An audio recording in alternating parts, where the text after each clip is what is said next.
Hello మోస్, welcome to the channel. So 3 monthsలో మనం క్లౌడ్ ఇంజనీర్ అయిపోదాం అనుకుంటున్నాం. సో ఎక్కడ స్టార్ట్ చేయాలి, ఏం చేయాలి, ఎలా చేయాలి?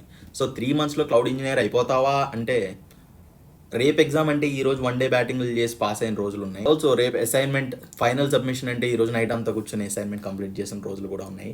సో వాటితో కంపేర్ చేసుకుంటే ఈ 3 monthsలో క్లౌడ్ ఇంజనీర్ అవడం అనేది పీస్ ఆఫ్ కేక్ అనమాట. సో ఫస్ట్ థింగ్స్ ఫస్ట్, ఎక్కడ స్టార్ట్ చేయాలి, ఎలా స్టార్ట్ చేయాలి, ఏం చేయాలి? మనం ఫస్ట్ ఒక క్లౌడ్ సర్వీస్ ప్రొవైడర్ని చూసుకోవాలన్నమాట. Either AWS or Azure. So ఈ రెండిట్లో ఏదో ఒక చూస్ చేసుకోవాలి. And we going to explain at the end what cloud service provider would be a good fit if you are trying to land a job in the UK. But ముందు ఇంకా ఏం skills నేర్చుకోవాలో చూద్దాం. So ఈ cloud service provider కాకుండా first thing నువ్వు నేర్చుకోవాల్సింది Linux. So Linux అంటే మొత్తం ఆపరేటింగ్ సిస్టమ్ అంతా నేర్చుకోవాలని కాదు, they will be hardly 20 commands. So I can guarantee you that ఈ 20 కమాండ్స్ దాటి నువ్వు నేర్చుకోవాల్సిన అవసరమే లేదు. You hardly use 5 to 10 commands in a day. So Linux complete అయిపోయిన తర్వాత you have to learn fundamentals of networking. So ఈ క్లౌడ్ని నువ్వు యూస్ చేసి అప్లికేషన్స్ డిప్లాయ్ చేయడం లేదంటే నెట్వర్క్స్ని కంట్రోల్ చేయాలంటే you need to know how they work. So అందుకని చెప్పి fundamentals of networking you have to know. Now Python. So Python అంటే నువ్వేదో పెద్ద పెద్ద కోడింగ్లు చేసేసి అప్లికేషన్స్ డిజైన్ చేయడానికి కాదు. మనం ఏంటంటే ఆటోమేషన్కి పైథన్ యూస్ చేస్తాం with in cloud and DevOps. So నువ్వు ఎప్పుడైనా ఒక ఆటోమేషన్ ఇలాంటిది ఏదైనా టాస్క్ చేయాల్సి వస్తున్నప్పుడు ఏంటంటే you have pre configured templates. So నువ్వు ఆ టెంప్లెట్ చూడగానే ఏంటంటే నీకు అందులో ఏం జరుగుతుంది అండ్ నీ ప్రజెంట్ టాస్క్కి నువ్వు అందులో ఏం మోడిఫికేషన్స్ చేయాలి అంటే నీకు ఫస్ట్ అది టెంప్లెట్ అర్థం కావాలి. సో నీకు ఆ కోడ్ స్ట్రక్చర్ అన్నది నీకు అర్థమైతేనే అసలు అక్కడ టాస్క్ ఏం జరుగుతుందో తెలుస్తుంది. So you have to know fundamentals of Python also. So not like you have to design a whole application with Python programming language. And the last one, which is a bonus and which is a very important part of cloud and DevOps domain at this point. Present మనం Linux కానీ AWS services కానీ automation కానీ ఇవన్నీ ఏమైతే చేస్తున్నామో ఇవన్నీ ఇంతకుముందు మాన్యువల్గా చేసేవాళ్ళం through console and everything. But ఎప్పుడైతే టెరాఫామ్ వచ్చిందో we're doing it through code. So Terraform code అంటే it's type of a code, but it's not like JavaScript లాగా మనకి టూ మచ్ ఫార్మాటింగ్ అని సింటాక్స్ అని ఇలా ఉండదు. సో టెరాఫామ్ కోడ్ ఎలా ఉంటుందంటే 1+1=2 అని ఎంత ఈజీగా మనకు తెలుస్తుంది. అలా నీకు టెరాఫామ్ కోడ్ చూస్తున్నప్పుడే నీకు చాలా ఈజీగా అర్థమైపోతుంది. So it's very easy to learn. So గట్టిగా మాట్లాడితే టెరాఫామ్ మొత్తం నువ్వు నేర్చేసుకోవడానికి కూడా నీకు వన్ వీక్ కంటే ఎక్కువ టైం పట్టదు. ఇవన్నీ నేర్చుకోవడానికి లిటరల్గా 1 month టైం చాలు. బట్ మనం 3 months అని ఎందుకు అంటున్నాం అంటే ఇవన్నీ నేర్చుకుంటే సరిపోదు, మనం దాన్ని ఇంప్లిమెంట్ చేయాలి. ఎందుకంటే ఇంటర్వ్యూలో ఏంటంటే స్పెసిఫిక్ సర్వీస్ బేస్డ్ క్వశ్చన్స్ అడగడు. అంటే స్పెసిఫిక్గా పైథన్లో నువ్వు చేసి చెప్పు, క్లౌడ్లో నువ్వు చేసి చెప్పు అని అడగడు.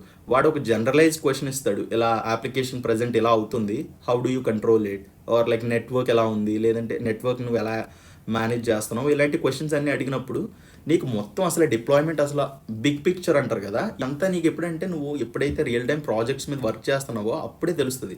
సో నీకు ఇంటర్వ్యూలో ఏంటంటే ఆన్సర్స్ ఇవ్వడానికి కూడా నీకు చాలా క్లారిటీ ఉంటుంది అనమాట. సో నువ్వు ఇవన్నీ ప్రాక్టీస్ చేయాలి. ఎలా చేయాలంటే ఈ AWS కానీ అజూర్ కానీ ఫ్రీ టైర్ ఇస్తాయి అనమాట. నువ్వు వాళ్ళ సర్వర్ లాంచ్ చేయొచ్చు, నీ ప్రాజెక్ట్స్ డిప్లాయ్ చేయొచ్చు. ఇది ఇంటర్వ్యూకి ఏంటంటే నువ్వు రెడీగా ఉంటావు 3 months అయిన తర్వాత. సో లాస్ట్ 3 monthsలో ఏంటంటే నువ్వు చేసిన ప్రాజెక్ట్స్ మీద వీటిలన్నిటి మీద బ్రష్ అప్ చేసుకుంటావు and you will go through some interview questions and everything. So by the last month you would be more than good to go. అదిదా, it's as simple as that. So అలా నువ్వు 3 నెలల్లో cloud engineer అయిపోతావు అనమాట.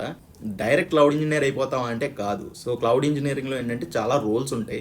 Associate level roles ఉంటాయి, support engineer roles ఉంటాయి. వీటన్నిటికీ డెఫినెట్గా you will be more then eligible to apply.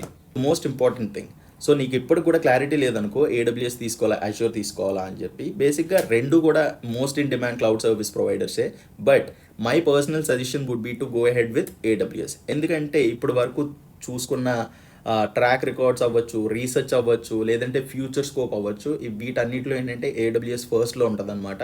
And most of the companies who do high performance applications are ఏవైతే కంపెనీస్ ఏంటంటే అసలు వాళ్ళకి ఫాల్ట్ టాలరెన్స్ ఎక్కువ ఉండాలి, అలాగే వాళ్ళు పెద్ద పెద్ద అప్లికేషన్స్ లాంచ్ చేస్తారు, హై పర్ఫార్మెన్స్ అప్లికేషన్స్ లాంచ్ చేస్తారు, వాళ్ళంతా AWS చూస్ చేసుకుంటారు.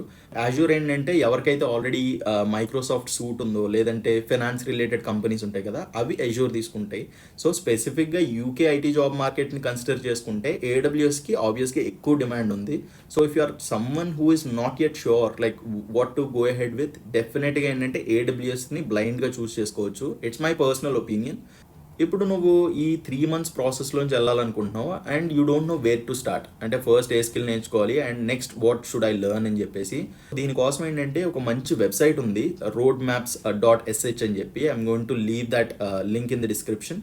సో ఈ వెబ్సైట్లోకి వెళ్ళి నువ్వు ఫర్ ఎగ్జాంపుల్ డెవాప్స్ ఇంజనీర్ అని ఇచ్చావు అనుకో టైటిల్, లేదంటే క్లౌడ్ ఇంజనీర్ అని ఇచ్చావు, AWS క్లౌడ్ ఇంజనీర్ అని చెప్పి నీ టైటిల్ అక్కడ మెన్షన్ చేసి ఎంటర్ చేసావు, అప్పుడు నీకు అది ఒక క్లియర్ రోడ్ మ్యాప్ ఇస్తుంది అనమాట.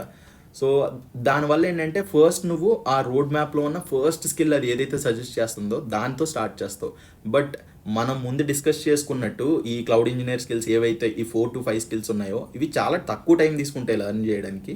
బట్ ఈ 1 by 1 ఈ రోడ్ మ్యాప్ని ఫాలో అయ్యి 1 by 1 నేర్చుకుంటే నీకు కొద్దిగా ఈజీగా అవుతుంది అనమాట. సో ఫస్ట్ నువ్వు AWS నేర్చుకుంటావు, తర్వాత ఎప్పుడైతే IAM కానీ VPCస్లోకి వెళ్ళినప్పుడు నీకు నెట్వర్కింగ్ అవసరం. సో ఆ టైంలో నువ్వు నెట్వర్కింగ్ యూస్ చేసుకుంటావు. సో లాస్ట్కి వచ్చేసి నువ్వు పైథాన్ నేర్చుకుంటావు, ఎందుకంటే ఫస్ట్ నీకు మేజర్ ఆపరేషన్స్ అన్ని చేయడానికి ఏంటంటే ఫస్ట్ స్కిల్స్ సరిపోతాయి. పైథాన్ ఏంటంటే ఎప్పుడైతే ఆటోమేషన్ వస్తుందో అప్పుడు నేర్చుకుంటావు కాబట్టి నువ్వు లాస్ట్లో ప్రయారిటీ ఇవ్వచ్చు. సో ఈ రోడ్ మ్యాప్ అన్నది నీకు ఈ ప్రాసెస్ని ఈజీగా చేయడానికి పనిచేస్తుంది అనమాట. So give it a try. ఒకసారి ఆ వెబ్సైట్లోకి వెళ్ళి మీరు జస్ట్ ఆ రోడ్ మ్యాప్స్ ఎలా ఉంటాయని చెప్పి జస్ట్ సరదాగా చూసుకోవచ్చు. And yeah, all the best and I'll see you in the next one. Bye.